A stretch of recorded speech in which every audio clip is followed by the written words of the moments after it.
Israel, America आणि Iran युद्धाच्या तणावाचा परिणाम आता विमान प्रवासावर दिसू लागलाय। एव्हिएशन टर्बाईन इंधनच्या किमतीमध्ये मोठी वाढ झाल्यानं इंडिगोनं भाडेवाढ करत प्रवाशांना मोठा धक्का दिलाय। इंडिगोनं सगळ्या देशांतर्गत आणि आंतरराष्ट्रीय उड्डाणांवरती इंधन शुल्क लागू करण्याची घोषणा केली आहे आणि त्यामुळे आता सगळ्या नवीन बुकिंगवरती ही भाडेवाढ लागू होणार आहे। एडीएफच्या किमतीमध्ये 85% अधिक वाढ झाल्यामुळे हा निर्णय घेतल्याचं कंपनीनं स्पष्ट केलंय। पालघरमध्ये भीषण अपघात झालाय। मालगाडीची धडक बसून 3 तरुणांचा मृत्यू झालाय। स्वप्नील पलांडे, कुणाल कुमार दुबला आणि अफरोज खलील शेख अशी मृतांची नावं आहेत। हे तिघंही पालघर पूर्वेतील वीरेंद्रनगर परिसरातले रहिवासी आहेत।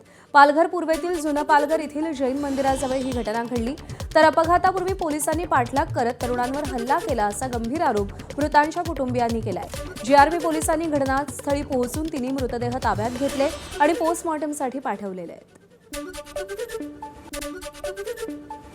पोलीस वाले तिकडे नव्हते, फक्त रेल्वे वाले होते। आम्ही गेल्यानंतर आणि ते जे मागे लागलेले सिव्हिल मध्ये ते कोण आहे ते आम्हाला माहिती नाही, पण त्यांना एवढं माहिती असायला पाहिजे का ते कोणाच्या तरी घरची पोरं आहेत का, तिकडच्या बाजूचा एरिया बघून ना मागे पाठला करायला पाहिजे। तुम्ही न्या त्यांना, मारा काही चुकी केली असेल ना तर तुम्ही न्या, ठेवा, शिक्षा द्या, पण असं तुम्ही मागे लागून त्यांचा जीव घेतला, ते गेले ते आम्हाला भेटतील का परत? त्यांची काय गलती असेल तर तुम्ही त्यांना सजा द्या। आम्ही असं नाही सांगत नका देऊ। मीरा भाईंदरमधील काश्मीरा परिसरात वाहतूक पोलीस किरण सहाणे यांना झालेल्या मारहाणीच्या प्रकरणात पोलिसांनी मोठी कारवाई करत फरार असलेल्या 4 आरोपींना अटक केली आहे। या प्रकरणात मुख्य आरोपी अब्दुल्ला राईन असल्याची माहिती समोर आली आहे। त्याच्यासह चौघांविरुद्ध बीएनएसच्या अनेक कलमांखाली गुन्हे दाखल करण्यात आले। मुलं चोरणारी टोळी सक्रिय असल्याच्या अफवांमुळे नागपुरामध्ये एका वृद्ध महिलेचा जीव जाता जाता राहिलाय। इसासनी परिसरामध्ये राहणारी 60 वर्षीय महिला तिची नेहमीची औषधं घेण्यासाठी रुग्णालयात गेली होती। दुपारी औषध घेऊन घरी परतत असताना थकवा आल्याने तसंच रोजची औषधं घेण्याची वेळ झाल्यामुळे ती थांबली। त्यावेळी तिनं घरासमोर खेळणाऱ्या एका लहान मुलाकडे पिण्यासाठी पाणी मागितलं, मात्र भोजपुरी बोलणाऱ्या महिलेला आपली बाजू नीट मांडता आली नाही। त्यावेळी तिथे असलेल्या एका महिलेनं आरडाओरडा सुरू केला। वृद्ध महिला लहान मुलांचं अपहरण करण्याचा प्रयत्न करत होती असा आरोप करून तिला लाथाबुक्क्यांनी मारहाण केली। घटनेची माहिती मिळताच पोलीस घटनास्थळी पोहोचले आणि वृद्ध महिलेची सुटका करत तिला सुरक्षित पोलीस स्टेशनमध्ये नेलं। त्यानंतर पोलीस स्टेशनमध्ये वृद्ध महिलेच्या मुलाला आणि सुनेला बोलवण्यात आलं आणि सगळा प्रकार उघडकीस आला। ही महिला सरकारी दवाखान्यामध्ये दाताच्या इलाजाकरता आली होती। तिला गोळ्या घ्यायच्या म्हणून तिने पाण्याची मागणी केली, परंतु त्या सदर महिलेला थोडंसं मिसअंडरस्टँडिंग झाली की सदर महिला ही माझ्या मुलीला उचलून घेऊन चालली आहे म्हणून। असा कोणताही प्रकार नाही आहे। सदरची महिला ही 20 वर्षापासून भीमनगर येथे राहते। तिचे नातेवाईक वगैरे सर्व मुलं पोलीस स्टेशनला आलेले आहे। असा कोणताही प्रकार नाही। तिला मराठी किंवा हिंदी बोलता येत नाही, ती भोजपुरी बोलते।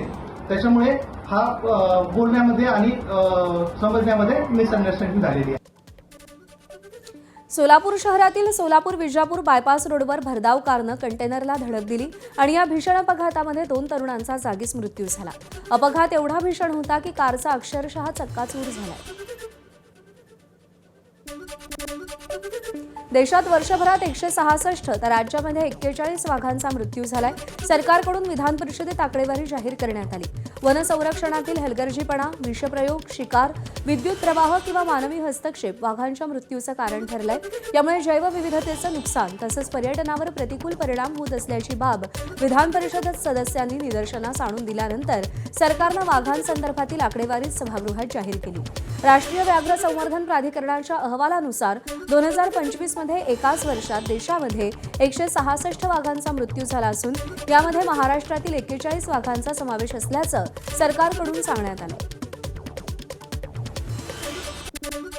भारताचा चायनामन गोलंदाज कुलदीप यादव बालपणीची मैत्रीण वंशिका चड्ढा हिच्यासोबत शनिवारी मसुरीतल्या एका हॉटेलमध्ये विवाह बंधनात अडकणार आहे।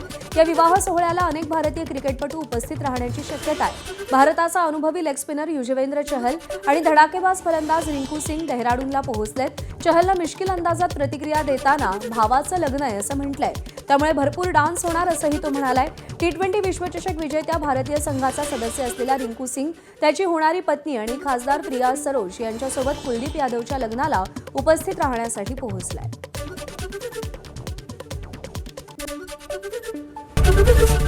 एबीपी माझा, उघडा डोळे बघा नीट.